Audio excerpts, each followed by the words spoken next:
একটা rail station ধরে অফিসের বেসিনটা, এই কমন স্পেসের ব্যবহারগুলো সম্পর্কে আমাদের মধ্যে চরম উদাসীনতা আছে। তো কমন স্পেসের ইউজটা আমাদের এমন, আচ্ছা আমি বইছি তো বইছি,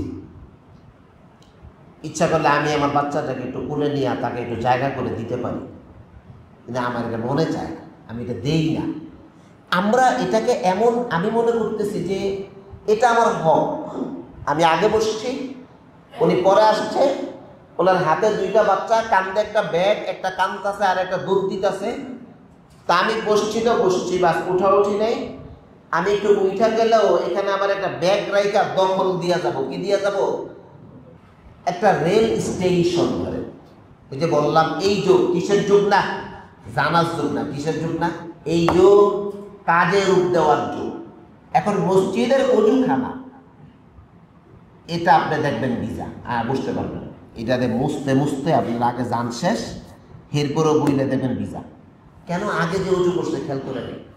উনি আইসা ওনার মতো ধুমধাম করে জোরে জোরে মুখে পানি মারতেছে, হাতটা কেমন হয়, উনি উজু করতেছে, ওনার উজুর পানি পাশের দুইজনও নিতেছে, এত জোরে জোরে সে পানি মারতেছে। তো দেখেন এই কমন স্পেস গুলোর ব্যবহার আসলে কেমন হওয়া উচিত, এখানে আমাদের কি করা উচিত, কি করা উচিত নয়। আবার কিছু জায়গা আছে যেগুলো সবাই ব্যবহার করে। মসজিদের অজুখানাটা কি বলেন, মসজিদের অজুখানা এটা কে ব্যবহার করে? এটা কমন স্পেস। এই কমন স্পেসের ব্যবহারগুলো সম্পর্কে আমাদের মধ্যে চরম উদাসীনতা আছে। আমরা এটাকে দিনের কোনো অংশ মনেই করি না। আমি একটা অফিসে চাকরি করি, অফিসের বেসিনটা, এটা আমি একা ব্যবহার করি না আরো 10 জন ব্যবহার করে। এটা কমন স্পেস, এটা সবার জন্য। আপনি একটা বাসে করে যাচ্ছেন, আমি একা না আরো 20 জন আছে, কমন স্পেস সবার জন্য। তো দেখেন এই কমন স্পেস গুলোর ব্যবহার আসলে কেমন হওয়া উচিত, এখানে আমাদের কি করা উচিত, কি করা উচিত নয়। অফিসের বেসিনটা, বাসার বেসিনটা আমি যেরকম একান্ত আমার মনে করে ইউজ করি, অফিসের বেসিনে আমি পান খাই, তো পানের থুক আমি অফিসের বেসিনে ফেলছি, তা আমার পরে যে যাবে তার জন্য কি এটা বিব্রতকর একটা পরিস্থিতি না? যে পানের থুক ছড়ায় ছিটায় আছে, পানের থুক এলোমেলো হয়ে আছে। একটা রেল স্টেশন ধরে, একটা রেল স্টেশনে উপরে ফ্যান চলে, কি চলে? পাখা চলে না? কথা মানে পাখা চলেনি পাখা। তো পাখার নিচে আমি বসছি, 1 ঘন্টা হয়ে গেছে। আমার সামনে আরো অনেক লোকজন হাঁটাহাঁটি করতেছে, এরাও বসার জায়গা তালাশ করতেছে। আমি ছাড়ি না, কি করি না? ছাড়ি না। 1 মিনিটের জন্য পানি আনতে যাবো, তো একটা ব্যাগ রাইখা গেছি। আমি তো 1 ঘন্টা বসে এখানে, আবার একটা কি রেখে গেছি? এটা কমন স্পেস তো ভাই, আপনি কিনেন নাই। এখন এই সভ্যতা আপনাকে যদি আমি না শিখি, আমাদের জানা আছে। ওই যে বললাম এই যুগ কিসের যুগ না, কয় না কিসের যুগ না, জানার যুগ না, কিসের যুগ না, এই যুগ কিসের যুগ না, এই যুগ কাজে রূপ দেওয়ার যুগ। এটা কমন স্পেস, একটা রেল স্টেশন, এটা সবাই ইউজ করে, সবাই আসে। গাড়ি আসতে দেরি হয়, ট্রেন আসতে দেরি হয়, তো পাখা চলে, পাখার নিচে আমি বসেছি, দেখতেছি আরেকটা মহিলা 2টা বাচ্চা নিয়ে আসছে। উনি বলতে পারে না উঠেন, এটা কইতে পারে না, তো উনি তো মাইর খেয়ে। পরিবেশ তো নাই, আমাদের পরিবেশ আমরা বানাই নাই। তো কমন স্পেসের ইউজটা আমাদের এমন, আচ্ছা আমি বইছি তো বইছি, ইচ্ছা করলে আমি আমার বাচ্চাটাকে একটু কোলে নিয়ে তাকে একটু জায়গা করে দিতে পারি, কিন্তু আমার এটা মনে চায় না, আমি এটা দেই না। আমরা এটাকে এমন আমি মনে করতেছি যে এটা আমার হক।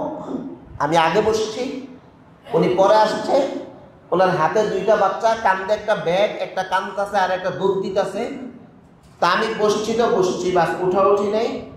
আমি একটু উঠা গেলেও এখানে আমার একটা ব্যাগ রাইকা দখল দিয়া যাব, কি দিয়া যাব? কারণ মাইন্ড সেট আপ যদি এমন হয় তো আপনার গুনাহের মধ্যে আছে। জি ভাই, আপনি কিসের মধ্যে আছেন বলেন না, কিসের মধ্যে? এটা কমন স্পেস, এটা ব্যবহারের একটা নিয়ম, একটা নীতি, একটা বিধান ইসলাম আপনাকে দিয়েছে। আমি একটা বাসে উঠছি, তো বাসে উঠে দেখবেন বাসে 2টা সিট থাকে।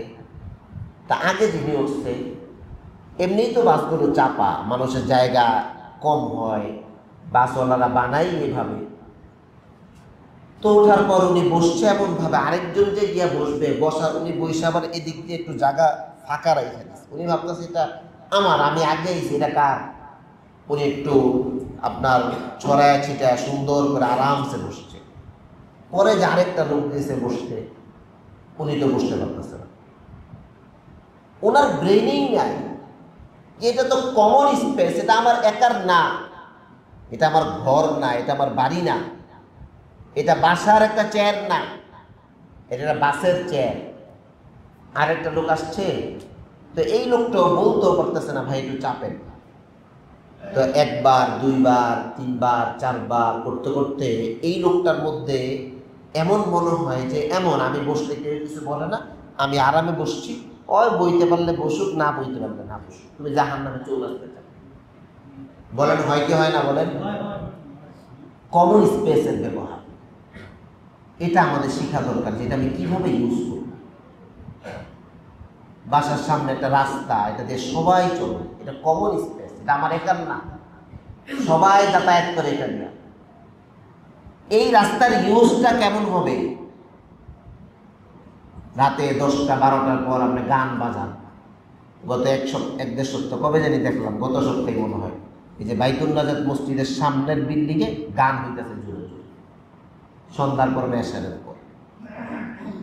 তো এটা একটা কমন স্পেস তো ভাই, এটা মসজিদ সামনে, মসজিদ ঘেঁষা বিল্ডিং। হ্যাঁ, কি বলে মসজিদ ঘেঁষা না? বুঝেন নাই, জায়গাটা চিনেন নাই? এই যে বাইতুল নাজাত মসজিদ, হারুন সাহেবের মসজিদ বলে, সামনে বিল্ডিং এর দোতলায় জোরে জোরে, হয়তো বাচ্চা ছেলেরা করছে, ছোট ছোট ছেলে পেলে করছে, মসজিদ ছিল, এরা হয়তো মনে বুঝ দিছে, যাক মসজিদ মসজিদের জায়গায়, আমরা আমাদের জায়গায়। তো মসজিদ তো তোমার ওয়াল ঘেঁষা কি জায়েজ না জায়েজ, হারাম হালাল, এটা তো পরে রে ভাই। এটা ন্যূনতম মানবতা বোধ তো থাকে মানুষের, যে ন্যূনতম মানবতা বোধ। এটা একটা কমন স্পেস, আশেপাশে বাড়ি ঘর কত, এখানে আমরা হই হুল্লোড় করে যদি গান বাজনা বাজাই তো মানুষের ক্ষতি হয়। তো বাসে মানুষ বসে, সে কমন স্পেসের ইউজ বোঝে না, সে আরেকজনকে জায়গা দিতে রাজি না, উনি ছড়ায় ছিটায় বসছে। মসজিদের ওযুখানা, এটা তো আমি একা ইউজ করি না, কি বলেন, একা ইউজ করি। আমাদের সবার ঢাকার শহরে চলাফেরা করে অভ্যাস আছে। মসজিদের ওযুখানাগুলোতে ওযু করতে গেলে পিড়িতে বসা যায় না, যায় না? হ্যাঁ, পিড়িটা আছে না?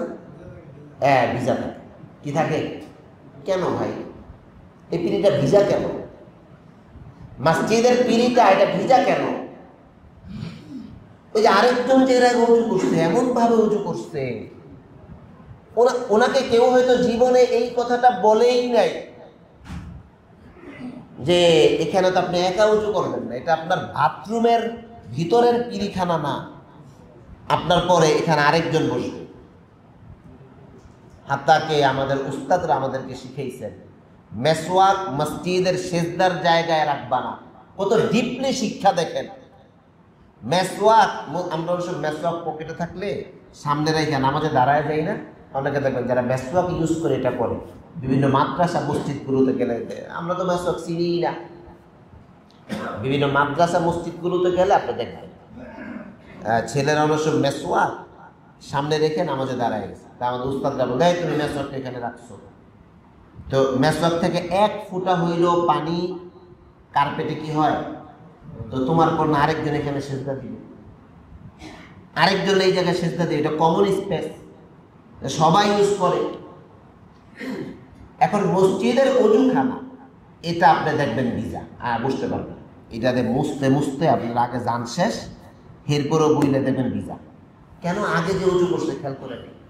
উনি আইসা ওনার মতো ধুমধাম করে জোরে জোরে মুখে পানি মারতেছে। হাতটা কেমন হয়, উনি উজু করতেছে, ওনার উজুর পানি পাশের দুইজনও নিতেছে, এত জোরে জোরে সে পানি মারতেছে। পাশের দুইজন ওনাকে কিছু বলে না। মসজিদের উজুখানার স্যান্ডেল, উজুখানার স্যান্ডেল হায় রে সিরা রে ভাই, কি কর যারা বিভিন্ন মসজিদে সালাত আদায় করেন, বিভিন্ন প্রয়োজনে বাহিরে টাহিরে যাইতে হয়, দেখবেন উজুখানার স্যান্ডেল এর যে কি পরিমাণ ছিল। মসজিদে টিস্যু পেপার থাকে, ঠিক না? দেখেন বাংলাদেশের পরিবেশ এখন দুইটা জিনিস কমন হয়ে গেছে, টিস্যু আর পানি। সব জায়গায় রাখে, ঠিক কিনা? টিস্যু আর পানি কি ভাই সব জায়গায় রাখে। মসজিদের উজুখানার টিস্যু পেপারটা শেষ হয়ে গেছে। আপনি আসরের সময় দেখছেন টিস্যু পেপার নাই, মাগরিবেও দেখছেন টিস্যু পেপার নাই, এশারেও দেখছেন টিস্যু পেপার নাই। ভাই দুইটা টিস্যু পেপার কিনতে কয় টাকা লাগে? 50টা টাকা লাগে। হ্যাঁ, তা আপনি আসরের সময় দেখলেন টিস্যু পেপার নাই, মাগরিবে দুইটা টিস্যু পেপার কিনে জায়গা লাগায় না।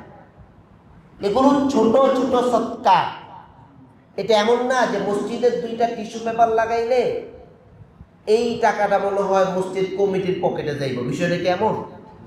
মসজিদের দুইটা টিস্যু পেপার নাই, একটা জুতা নাই, আপনিও বলেন মসজিদের জুতা নিয়ে এমন পায়ে দেওয়া যায় না, জুতাটা পরে বাথরুমে যাওয়া যায় না, জুতাটা পরে পেশাবখানা যাওয়া যায় না, জুতা টানতে টানতে নিচের তলা ঠিক আছে কিন্তু ফিতা কি হয়ে গেছে, তারপরে 20-25 টাকা দিয়া কম দামে 2 জোড়া জুতা 2-3 সপ্তাহ চলে কিনে একটু এখানে রেখে দেন।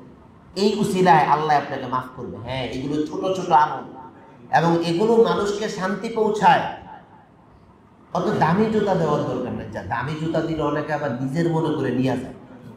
দামি জুতা দিলে কি হয়, যে উনি একরামের নিয়তে নিজের মনে করে জুতাটা নিয়ে যায়। এই যে কমন স্পেস মসজিদের উজুখানাটা আমরা ইউজ করি, আমরা